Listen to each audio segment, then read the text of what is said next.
22 তাৰিখে আমাৰ 15 আগষ্টৰ কাৰণে নাকা চেকিং চলাই থকা হৈছিল।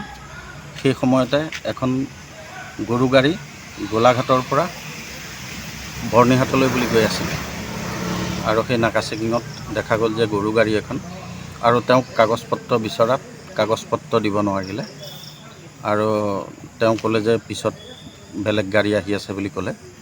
আৰু ড্ৰাইভাৰজনক আটক কৰা হৈছে। ড্ৰাইভাৰজন হৈছে ছাদ্দাম হুছেইন আৰু গাড়ীখন হৈ গ'ল AS25 1697 AS25 BC 1697 গাড়ীখন জব্দ কৰা হৈছে। কিমান গৰু?